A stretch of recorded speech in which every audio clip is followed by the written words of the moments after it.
मित्रों नमः संस्कृताय। मैं कृष्ण मोहन संस्कृत श्रद्धा यूट्यूब चैनल में आप सभी का स्वागत करता हूं। आज हम महाकवि बाण भट्ट का जीवन परिचय एक ट्रिक के माध्यम से पढ़ेंगे व समझेंगे। अर्थ चिरा मयूर वाहन भूषण माला चिमित्र बावह सैपः। अर्थ चिरा मयूर वाहन भूषण माला चिमित्र बावह सैपः। अर्थ चिरा मयूर वाहन भूषण माला चिमित्र बावह सैपः। बावह सैपः। अर्थ से अर्थपति, अर्थ से अर्थपति, ची से चित्रभान, रा से राजदेवी, मयूर वाहन से मयूर भट्ट की बहन, मयूर से कवि मयूर भट्ट जो थे कवि मयूर भट्ट की बहन। हमने यहाँ पर वाहन लिया है क्योंकि ट्रिक जो है वो बनाने के लिए वाहन लिया है। ठीक, मयूर वाहन, मयूर वाहन से हम समझेंगे मयूर भट्ट की बहन। और भूषण माला, भूषण से हम लेंगे भूषण, भूषण इनके पुत्र का नाम था। महाकवि बाण भट्ट के पुत्र का नाम था भूषण और उसको कहते थे पुलिंद भट्ट, पुलिन भट्ट या पुलिंद भट्ट। भूषण को, भूषण भट्ट को पुलिन भट्ट या पुलिंद भट्ट भी कहते थे। और मालती, माला से हम लेंगे मालती, मालती इनकी बहन थी, बाण भट्ट की बहन मालती थी।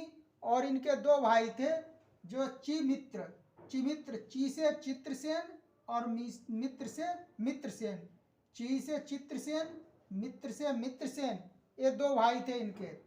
बाव वह सैपा, बाव वह, बाव से हम लेंगे बत्सायन और वंश, बत्सायन वंश।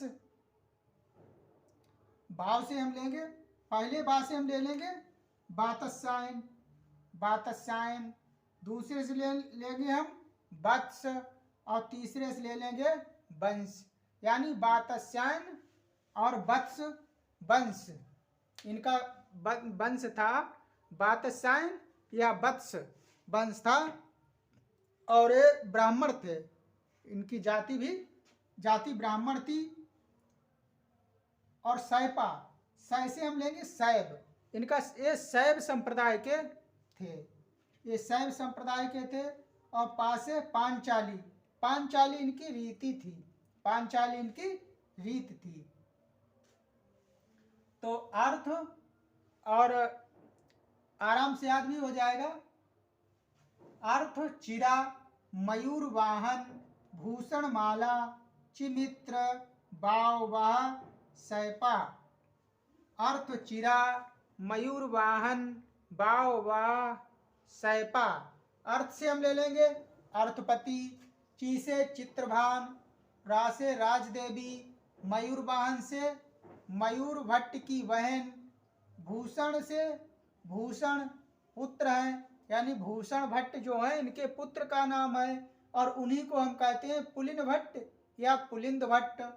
माला से मालती इनकी बहन है, मालती इनकी बहन है। चिमित्र, चिमित्र से चित्रसेन और मित्र से मित्रसेन, भाई हैं इनके, दो भाई हो गए चित्रसेन और मित्रसेन। बावह, बा से हम लेंगे बातस्सायन और इस बा से लेंगे वत्स और बास, इस बा से लेंगे हम वंश। बातस्सायन या वत्स वंश इनका था, बातस्सायन या वत्स वंश के जे थे। और ये ब्राह्मण जाति थी, इनकी ब्राह्मण जाति थी। इनका संप्रदाय था, संप्रदाय ये शैव संप्रदाय के थे, ये शैव संप्रदाय के अनुयायी थे। और पासे पांचाली, इनकी रीति जो थी वो पांचाली थी, इनकी रीति पांचाली थी। ठीक, आगे देखते हैं। हर्ष का राम 7वीं से पूर्व आया, हर्ष का राम 7वीं से पूर्व आया और भ्रमण किया 629 से 645 तक। हवेन सांग, हवेन संग। और निवास निवास कि हर्ष का राम 7वीं से पूर्व आया। हर्ष का राम 7वीं से पूर्व आया और भ्रमण किया 629 से 645 तक। ह्वेनसांग ने एक ह्वेनसांग जो था उसने 629 से और 645 तक भारत का भ्रमण किया था। ह्वेनसांग जो था वो उसने 629 से 645 तक भ्रमण किया और 7वीं से पूर्व आया। तो यहाँ पर हम लेंगे 7वीं से पूर्व आया कौन, ह्वेनसांग नहीं यहाँ लेंगे, इतना ही लेंगे हम।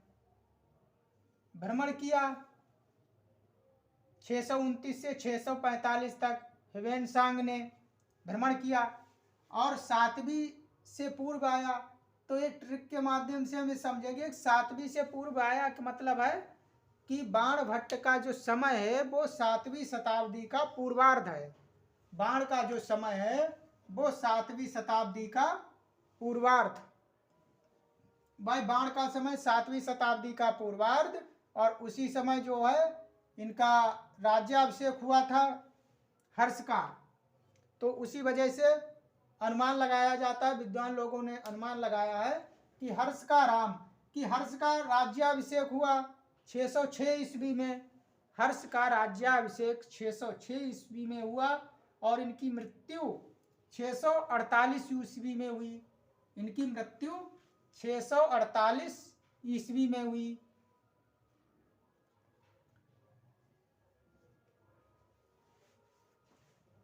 और उसी समय इनके हर्ष के समय में ही ये विद्वान जो था वो भारत में आया और उसने भारत में भ्रमण भी किया। 606 में इनका राज्याभिषेक हुआ और 606 के बाद में 629 में ह्वेनसांग आ गया और 648 में इनकी मृत्यु हुई। हर्ष की मृत्यु 648 में हुई और इसने 645 तक भ्रमण किया। 645 के बाद में ये यहाँ से चला गया था, तो 45 बाद में 48 में इनकी मृत्यु हो गई हर्ष की। ठीक है, तो हर्ष का राम 7वीं से पूर्व आया और भ्रमण किया 629 से 645 तक ह्वेनसांग ने। तो हमको इतना ही समझना है कि ह्वेनसांग जो था उसने भ्रमण किया भारत में 629 से 645 ईस्वी तक।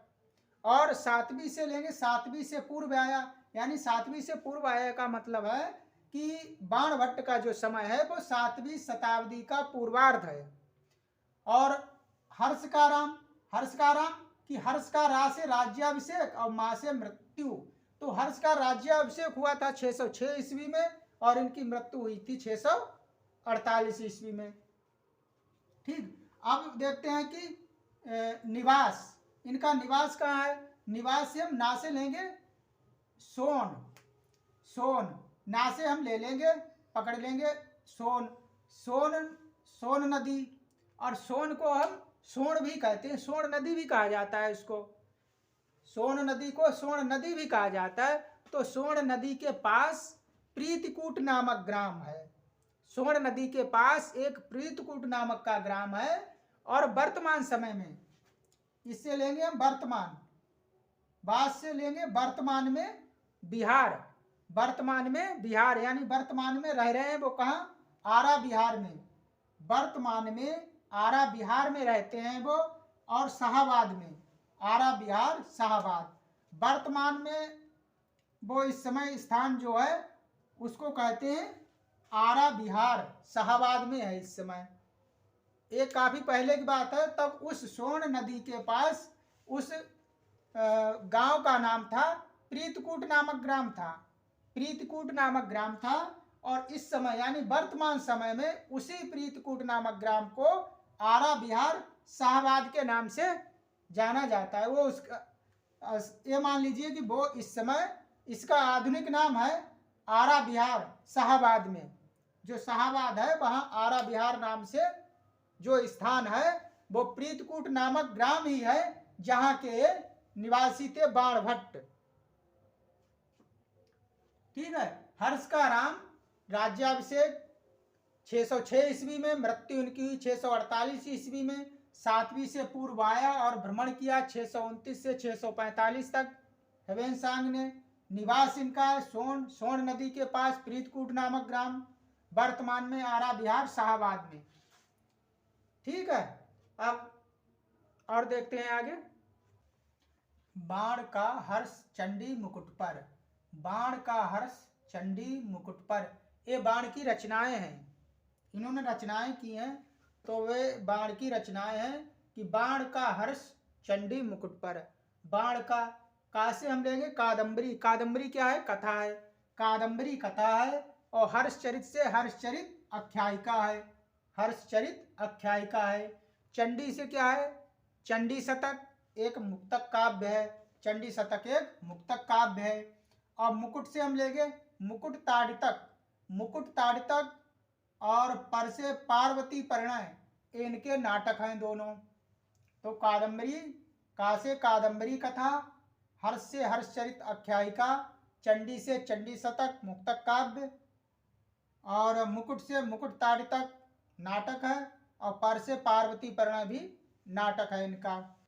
मित्रों, आप लोगों को ये ट्रिक अगर सही लगी हो तो आप हमारे चैनल को, हमारा नहीं बल्कि आपका अपना ही चैनल है संस्कृत श्रद्धा, इसे आप सब्सक्राइब भी कर सकते हैं और शेयर भी कर सकते हैं अपने साथियों के साथ, और जिससे कि हम जो भी वीडियो अपलोड करें तो वो आप लोगों तक समय पर पहुंच सके। नमः संस्कृताय।